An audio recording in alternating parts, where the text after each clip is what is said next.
باللہ من الشیطان الرجیم بسم اللہ الرحمن الرحیم۔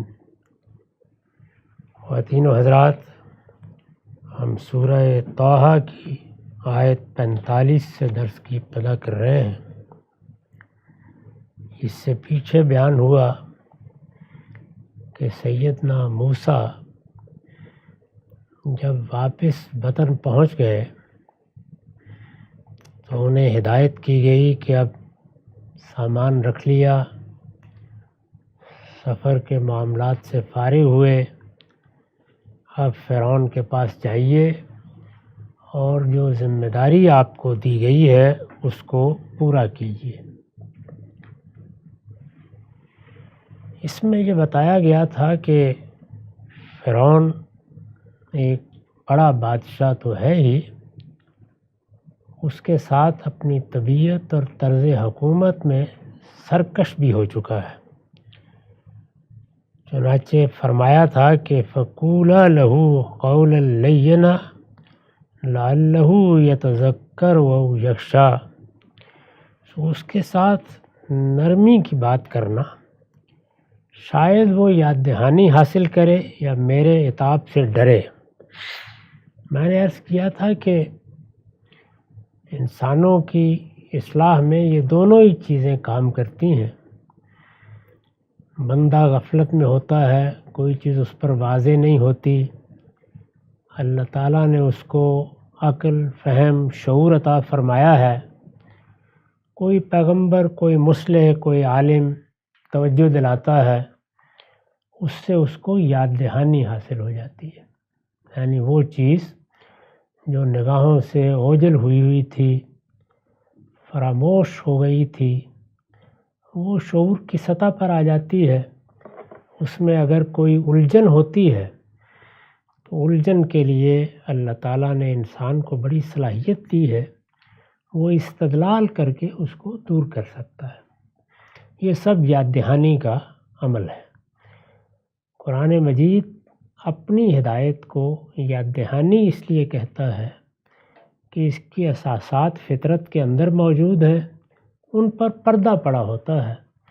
وہ پردہ، وہ حجاب اٹھانے کی ضرورت ہوتی ہے۔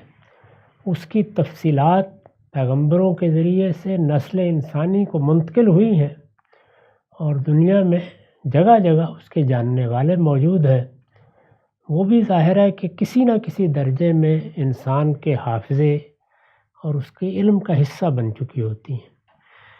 انسان غفلت میں ہے، سرکشی اختیار کر کے دور چلا گیا ہے، کسی دور کی گمراہی میں جا پڑا ہے، اپنی باغ خواہشات کے ہاتھوں میں دے چکا ہے، تو جب اسے یاد دلایا جائے گا، توجہ دلائی جائے گی، تو ایک عاقل انسان کی حیثیت سے جو چیزوں کو سوچ سمجھ کر قبول کرتا اور رد کرتا ہے، بڑی توقع ہوتی ہے کہ اسے یاد دہانی ہو جائے گی۔ ایک چیز یہ ہے۔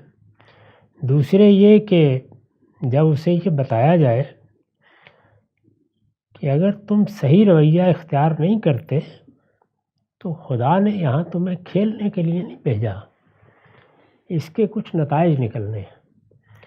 یعنی غفلت سے بیدار کرنے کا ذریعہ یاد دہانی بنتی ہے جب علم و عقل کا رویہ ہو، اور اگر خود فراموشی یا سرکشی اور سرتابی ہو تو پھر توجہ دلانی پڑتی ہے کہ نتیجہ بہت برا نکلے گا۔ یہی ہم عام زندگی میں بھی مشاہدہ کرتے ہیں۔ تو دونوں پہلوؤں کو بیان کر دیا کہ یہ بھی ہو سکتا ہے کہ اس کے اندر جو ہدایت ودیت ہے اس کی بنیاد پر علم و عقل بیدار ہو جائے، تمہاری دعوت کے نتیجے میں وہ یاد دہانی حاصل کر لے، علم و عقل کی روشنی میں کوئی خلجان ہو تو دور کر لے، اور اگر یہ نہیں تو بہرحال بتا دو کہ میں تو پروردگار کی طرف سے آیا ہوں، فیصلے کی تلوار میرے ہاتھ میں ہے، نتیجہ نکل آئے گا۔ تو ممکن ہے کہ میرے عتاب سے ڈرے اور ڈر کر بات سننے کے لیے تیار ہو جائے، یعنی ڈرنے کے بعد بھی عمل وہی ہونا ہے، صرف یہ ہے کہ سرکشی دور ہو گئی، توجہ ہو گئی۔ اس کے جواب میں انہوں نے عرض کیا قال ربنا اننا نخاف ان یفرط علینا او ان یطغى قال ربنا اننا نخاف ان یفرط علینا او ان یطغى انہوں نے عرض کیا کہ اے ہمارے پروردگار، ہمیں اندیشہ ہے کہ اس کو سنتے ہی وہ ہم پر زیادتی کرے یا اس کی سرکشی کا اور بڑھ جائے۔ یعنی جو ہم اس کو جانتے ہیں اس کی بنیاد پر آپ تو یہ فرما رہے ہیں کہ یا دہانی حاصل کرے گا، یا اگر یہ اندیشہ اس کو ہوا کہ کہیں برا نتیجہ نہ نکلے تو متوجہ ہو جائے گا۔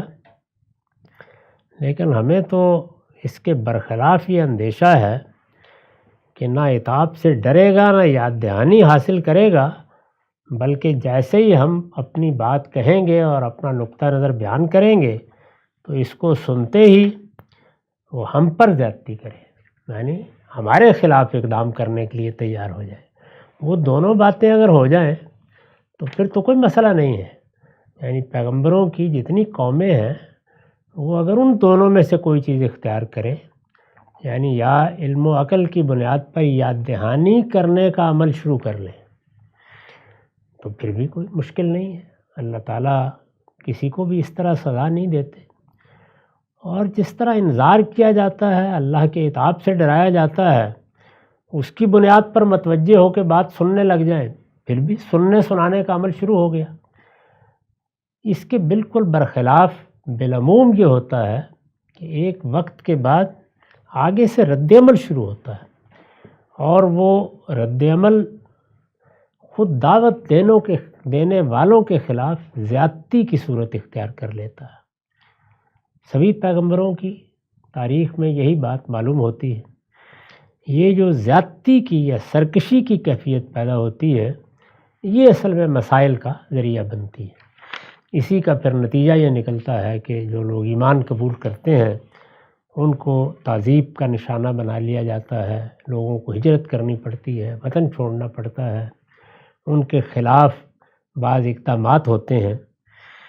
تو انہوں نے یہ اندیشہ ظاہر کیا کہ ہمیں تو دوسری بات معلوم ہو رہی ہے، اس کی طبیعت کو اور اس کے جاہ و جلال کو دیکھیں تو اندیشہ یہی ہے کہ سنتے ہی پل پڑے گا، زیادتی کرے گا اور آمادہ ہو جائے گا کہ سرکشی کرے۔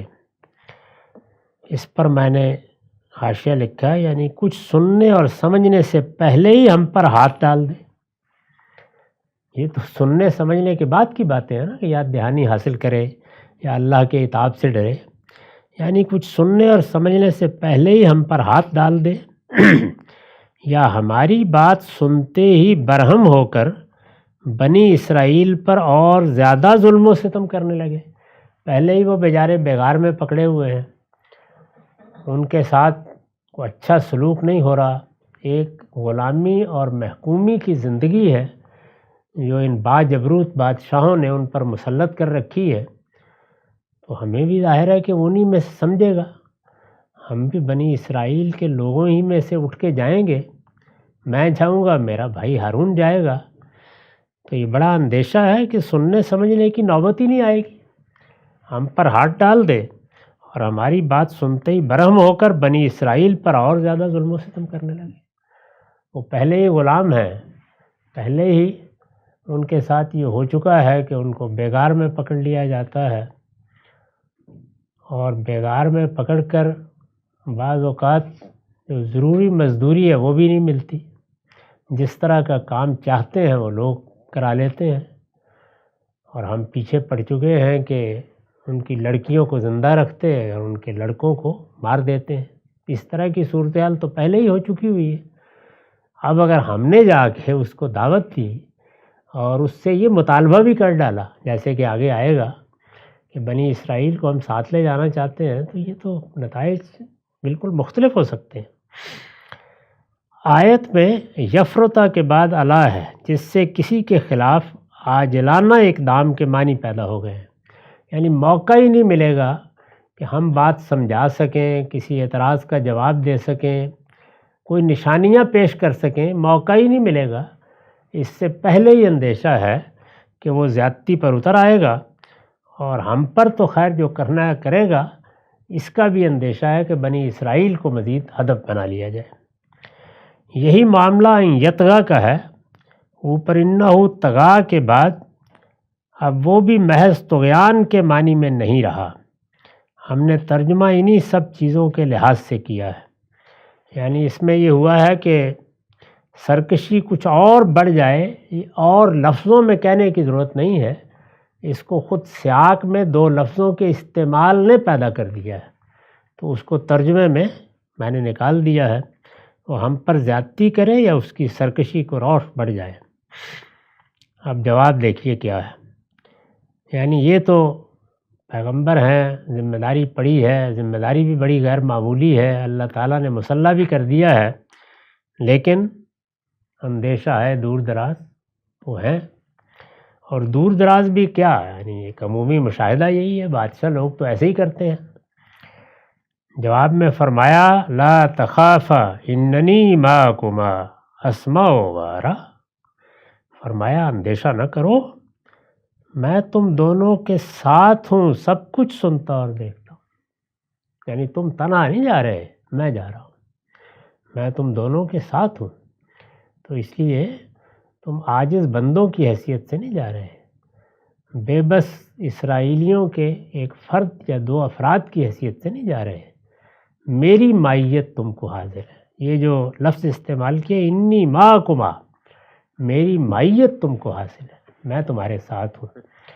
تو پیغمبروں کے ساتھ یہ خدا کی مائیت ہے، یعنی خدا کا ساتھ ہونا، یہ مائیت ہے جس کا ظہور ہوتا ہے، حجت تمام ہو جاتی ہے۔ یعنی حجت کوئی بحث و نظر کا نام نہیں ہے، وہ تو ہم سب کرتے رہتے ہیں، دلائل دیتے ہیں، یہ سب چیزیں علم و عقل کو بیدار کرنے کا ذریعہ بنتی ہیں۔ جو چیز لوگوں کے لیے فیصلہ کن ہوتی ہے یا ہونی چاہیے، وہ اس ہستی کے ساتھ یا ان ہستیوں کے ساتھ خدا کی مائیت کا ظہور ہے۔ اس کو اگر آپ کبھی بائبل کا مطالعہ کریں تو بہت ہی خوبصورت تعبیروں کے ساتھ اللہ تعالیٰ نے بیان کیا ہے۔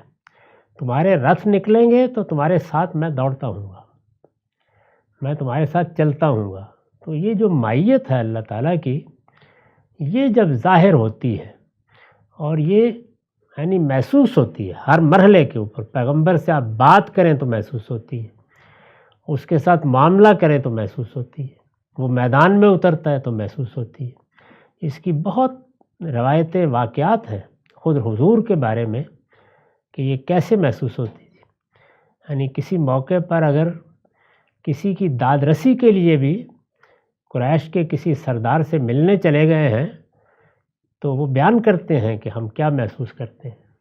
ذات پیغمبر کا معاملہ میرا آپ کا نہیں ہوتا، وہ ایک احساس ہے جس کے ساتھ یہ لگتا ہے کہ کسی اور جگہ کی یہ دعوت ہے جو ہمارے سامنے پیش کی جا رہی ہے۔ اس کو اس طریقے سے بیان کیا۔ یہ میں نے اس سے پہلے بھی توجہ دلائی ہے کہ پیغمبروں کو وحی آتی ہے، ان کو اللہ اپنا پیغام دیتا ہے، یہ تو عام بات ہے، لوگ سمجھتے ہیں، قرآن میں ہی بیان ہوئی ہے۔ لیکن دو چیزیں ہیں جو قرآن مجید نے بہت وضاحت سے بیان کی ہیں۔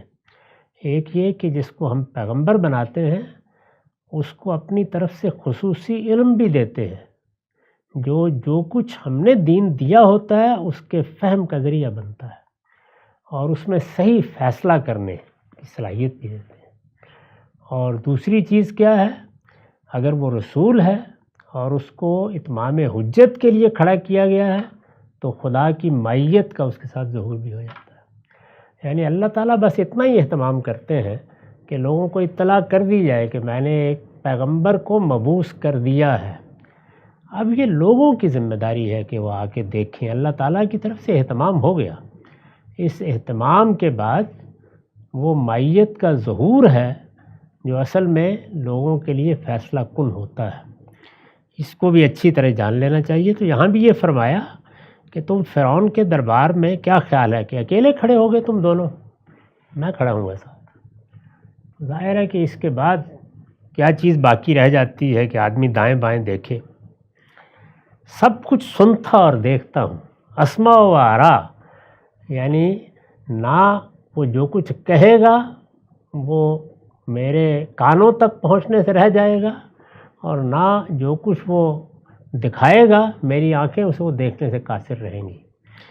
تو فرمایا میں سب کچھ سنوں گا، سب کچھ دیکھوں گا، اس لیے بے فکر ہو کر جاؤ، لا تخافا، کوئی اندیشہ نہیں ہونا چاہیے، اندیشہ نہ کرو، میں تم دونوں کے ساتھ ہوں، سب کچھ سنتا اور دیکھتا ہوں۔ اس پر میں نے لکھا ہے اس اجمال میں یعنی ان دو لفظوں میں سب کچھ سنتا اور دیکھتا ہوں، اسمع و ارا، اس اجمال میں جو تفصیل مضمر ہے اور سنتا اور دیکھتا ہوں کے الفاظ جس سطوت و جلالت اور تحفظ و ضمانت کو ظاہر کر رہے ہیں، یعنی کائنات کا بادشاہ کہہ رہا ہے، زمین و آسمان کا خالق کہہ رہا ہے میں ساتھ ہوں، اور یہ کہ میں دیکھ رہا ہوں، میں سن رہا ہوں، اور سب کچھ دیکھتا اور سب کچھ سنتا ہوں۔ تو یہ دو لفظ بس کافی ہیں یہ بتا دینے کے لیے کہ تم کس طاقت کے ساتھ وہاں بھیجے جا رہے ہو اور تمہارے ساتھ کون کھڑا ہے۔ استاذ امام امین احسن اصلاحی نے بالکل صحیح لکھا ہے کہ وہ سطوت، وہ جلالت، وہ تحفظ اور وہ ضمانت جو ان دو لفظوں کے اندر ہے وہ محتاج بیان نہیں ہے۔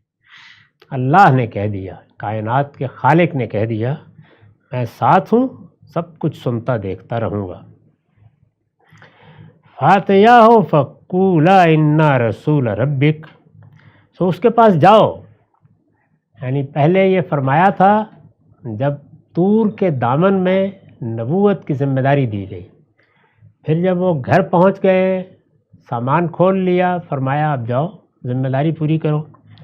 اب جب تردد کا اظہار کیا تو پھر اسی طرح فرمایا کہ بس اب تردد نہیں، کوئی اندیشہ کرنے کی ضرورت نہیں ہے، اب جاؤ۔ فاتیا ہو فقولا، اور اس سے کہو انا رسول ربک، ہم دونوں تیرے رب کے فرستادے ہیں، یعنی ہم اپنے طور پر نہیں آئے، کوئی اپج نہیں ذہن میں پیدا ہوئی کہ چلیے بادشاہ سلامتی کو ذرا ڈرائیں، ہم فرستادے ہیں، بھیجے ہوئے آئے ہیں۔ یہ فرستادے ہی ہے جس کو آپ فرشتہ کہتے ہیں فارسی میں، یعنی بھیجے ہوئے ملائک، وہ آسمان سے آتے ہیں اور اللہ کا پیغام لے کے آتے ہیں، اس لیے وہ فرستادے ہیں، اور یہ اللہ کے بھیجنے سے فرعون کی طرف جا رہے ہیں۔ اس پر بھی میں نے ایک حاشیہ لکھا ہے کہ اصل میں رسول کا لفظ آیا ہے، یعنی فرستادے کے لیے جو لفظ اوپر آیا ہے وہ ہے رسول ربک، اصل میں رسول کا لفظ ہے، یہ نبوت سے آگے خاص منصب کے حاملین کے لیے بھی آتا ہے اور خدا کے فرستادوں کے لیے ایک عام لفظ کے طور پر بھی۔ قرآن میں یہ دو طریقوں سے استعمال ہوا ہے، ایک محض پیغامبر کے معنی میں، اس میں جبریل امین بھی رسول ہے، اللہ کا پیغام پہنچانے والے۔ اسی طرح یہاں سیدنا موسیٰ، سیدنا ہارون دونوں اللہ کے فرستادے ہیں، اللہ ان کو بھیج رہا ہے، اور دوسرے وہ ایک خاص منصب جس میں نبیوں کے اندر سے بعض کا انتخاب کیا جاتا ہے کہ وہ حجت پوری کریں اور پھر اللہ کا فیصلہ ہو جاتا ہے۔ تو یہاں یہ عام لفظ کے طور پر استعمال ہوا ہے اور دونوں کے لیے استعمال ہو گیا ہے۔ یہاں قرینہ دلیل ہے کہ یہ اسی دوسرے معنی میں استعمال ہوا ہے۔ تو فرمایا کہ جاؤ اور اس سے کہو کہ ہم تیرے رب کے فرستادے ہیں، یعنی خود نہیں آئے، ہمارے ساتھ وہ کھڑا ہے، تب فیصلہ کر لو کیا کرنا ہے۔ فارسل معنا بنی اسرائیل، اس لیے بنی اسرائیل کو ہمارے ساتھ جانے دو، ولا تعذبہم، اور اب یعنی اس وقت جب ہم آ گئے ہیں ان کو ستاؤ نہیں۔ قد جئناک بآیۃ من ربک، ہم تیرے پروردگار کی طرف سے ایک بڑی نشانی لے کر تیرے پاس آئے ہیں۔ فرمایا یہ جا کے پیغام اس کو دے دو، اسے بتا دو کہ ہم مسلح ہیں، تیرے پروردگار کی نشانی لے کے آئے ہیں، اس کے بھیجنے سے آئے ہیں، اور تمہیں دعوت دینے آئے ہیں کہ سرکشی سے باز آ جاؤ، اللہ کے سامنے جھک جاؤ، یہ بڑی سعادت ہوگی۔ یہ فیصلہ تمہیں اپنے بارے میں کرنا ہے، لیکن ایک دوسری ہدایت یہ ہے کہ بنی اسرائیل اب مصر میں نہیں رہیں گے، ان کو ہم لے کر نکل جائیں گے۔ میں یہ عرض کر چکا ہوں کہ یہ سیدنا موسیٰ علیہ السلام کو اب نبوت کے اس دوسرے دور کی تیاری کا حکم تھا، یعنی دوسرے دور میں، پہلا دور نبوت میں انفرادی حیثیت سے پیغمبروں کے انتخاب کا ہے۔ اللہ تعالیٰ نے اس کو اس طرح بیان کیا کہ ان اللہ اصطفیٰ آدم و نوح، پہلے مرحلے میں ہم نے آدم کا انتخاب کیا، نوح کا انتخاب کیا، ان کی قوموں کی طرف بھیج دیا۔ یہی طریقہ رہا اور صدیوں تک یہی رہا۔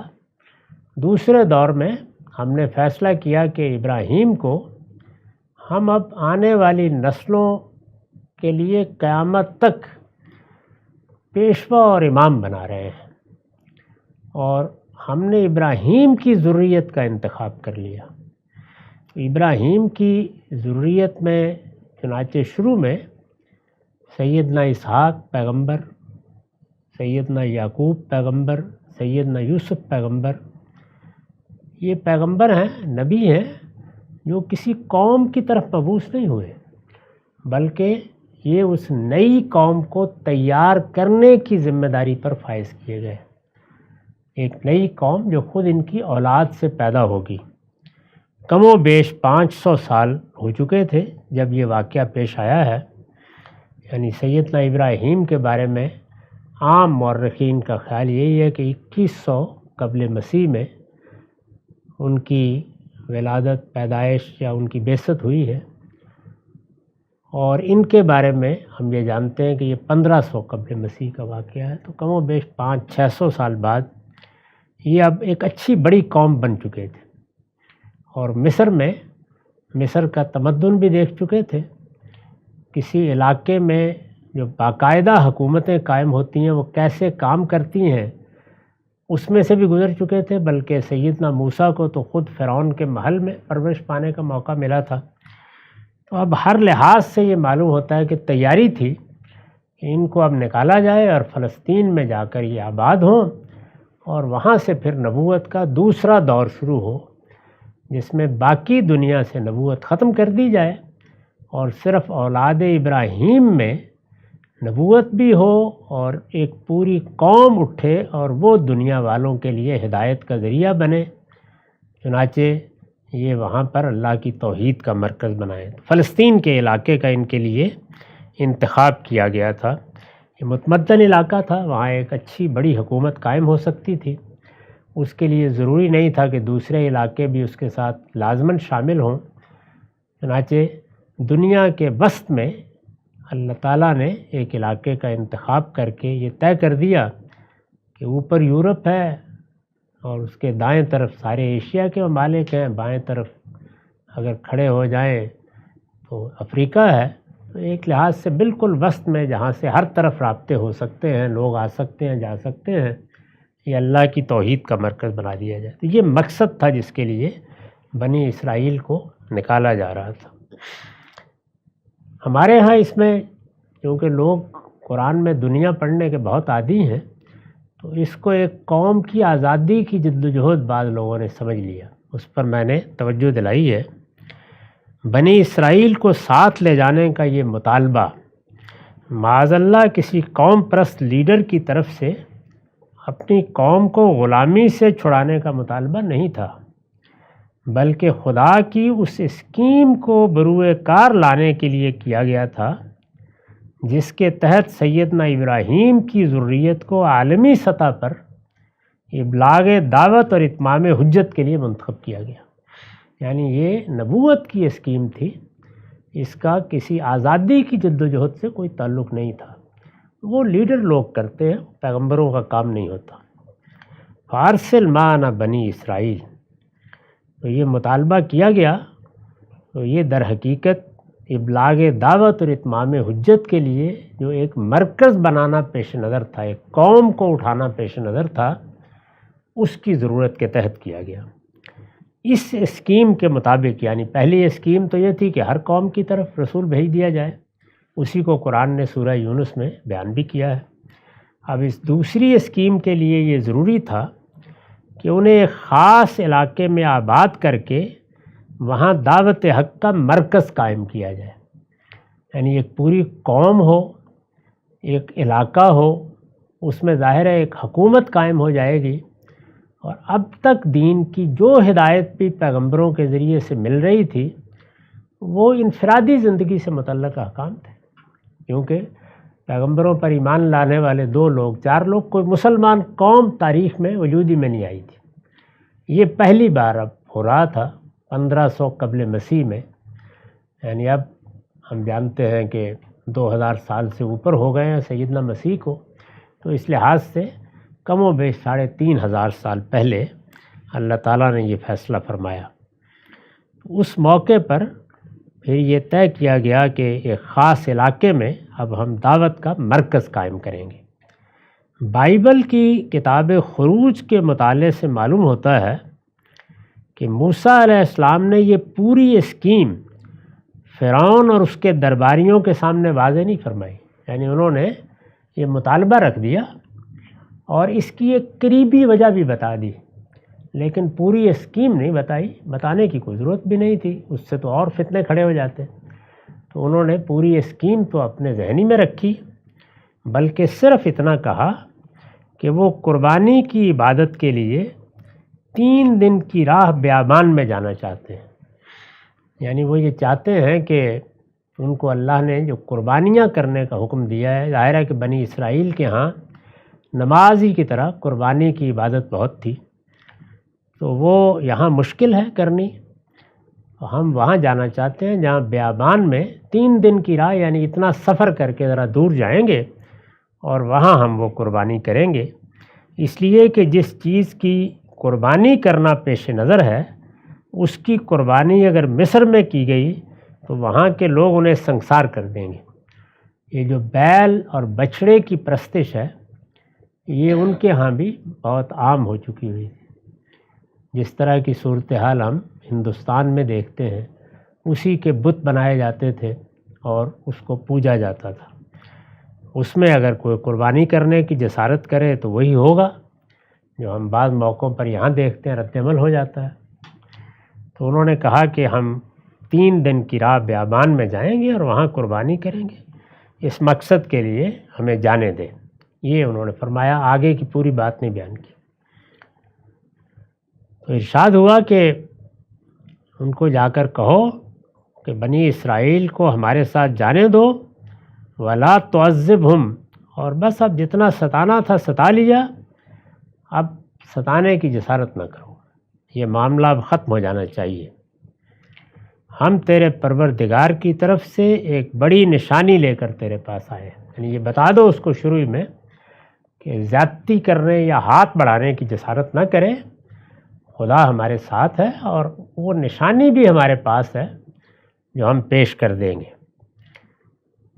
اور دیکھیے اب اس بات کا یہ سب اللہ تعالیٰ کی طرف سے کہا جا رہا ہے، سو اس کے پاس جاؤ اور اس سے کہو کہ ہم تیرے رب کے فرستادے ہیں، یعنی بھیجے ہوئے آئے ہیں، اس لیے بنی اسرائیل کو ہمارے ساتھ جانے دو اور ان کو ستاؤ نہیں، ہم تیرے پروردگار کی طرف سے ایک بڑی نشانی لے کر تیرے پاس آئے ہیں۔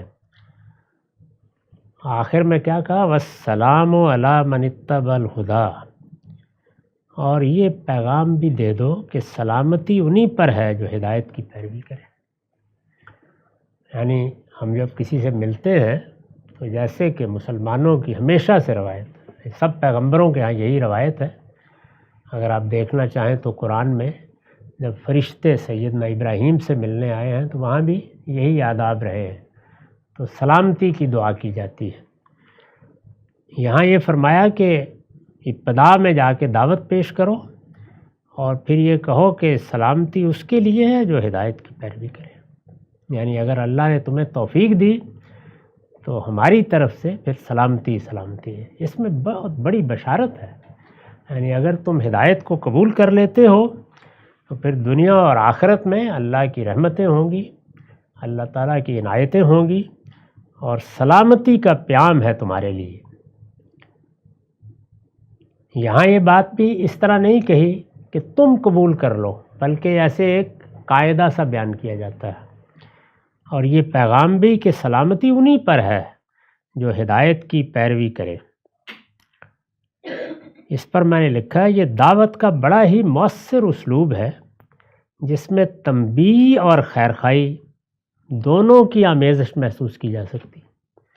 یعنی تنبیہ ہے دوسرے حصے میں، سلامتی اسی پر ہے جس نے ہدایت کو قبول کیا، اور پہلے حصے میں خیرخواہی ہے کہ ہم کوئی بدخواہ ہو کر نہیں آئے، تازیانہ برسانے نہیں آئے، ہم سلامتی کی دعوت لے کے آئے اگر تم اس کو قبول کر لو.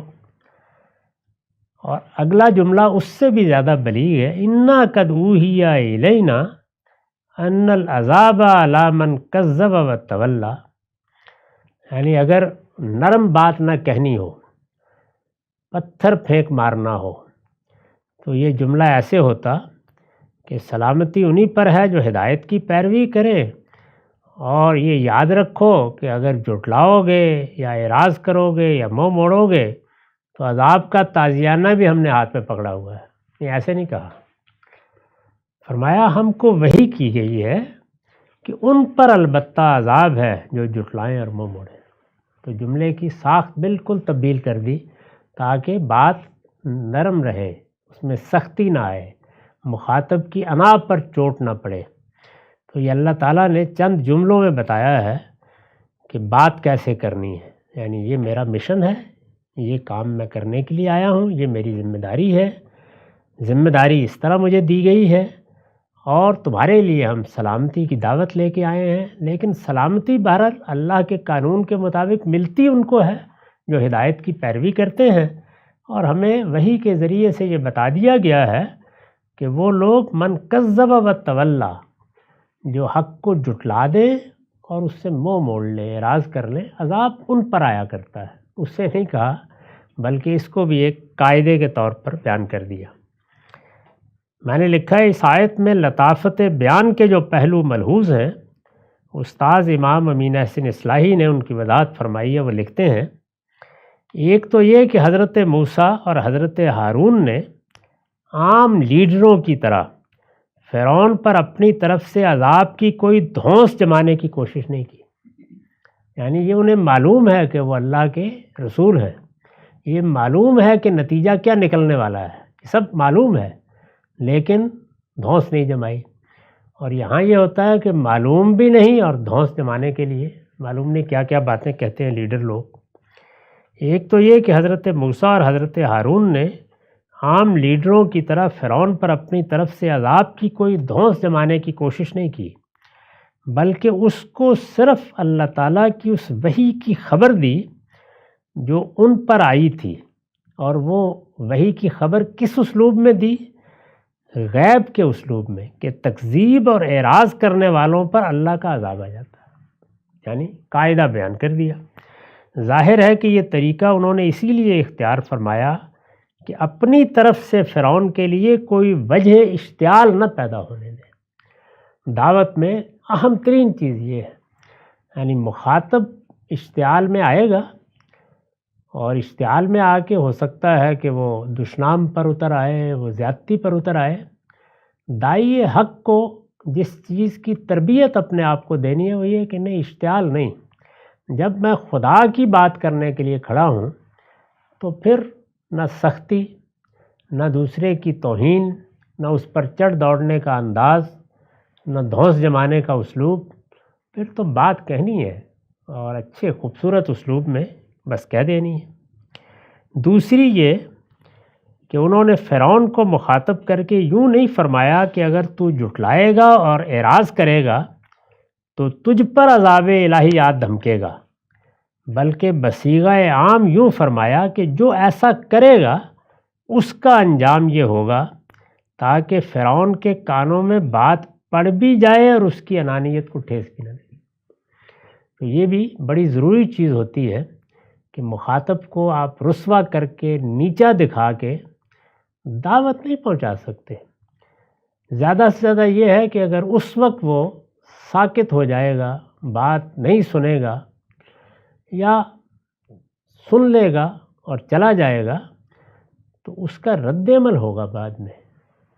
یعنی اگر بات شائستگی سے کی گئی ہے، مہذب طریقے سے کی گئی ہے، اس کو رسوا کرنے کا انداز نہیں ہے، بات جہاں تک ممکن تھی کر دی، اس کے بعد شائستہ اعراض کر لیا گیا ہے، تو پھر یہ ممکن ہے کہ دوسرا آدمی اس وقت اشتعال میں ہو، الٹی سیدھی باتیں بھی کہہ دے، لیکن جب وہ وہاں سے جائے گا تو اس کے اندر جو فطرت انسان نے رکھی ہے وہ اسے توجہ دلائے گی، یعنی انانیت کو برانگیختہ نہیں ہونے دینا چاہیے۔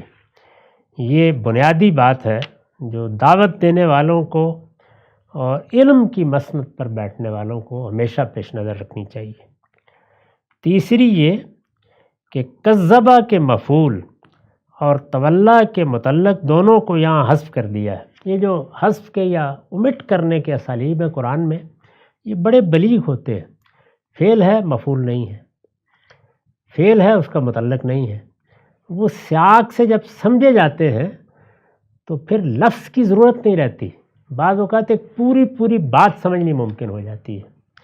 اس سے کلام میں ایجاز کا حسن پیدا ہوتا ہے۔ یوں نہیں فرمایا کہ جو ہماری رسالت کی تکذیب اور ہماری لائی ہوئی ہدایت سے اعراض کرے گا اس پر عذاب آئے گا، اس لیے کہ یہ بات از خود واضح تھی اور اس کے اظہار سے بھی بہرحال فرعون کے پندار کو چوٹ لگتی، تو یہ چیزیں انہوں نے ملحوظ رکھیں۔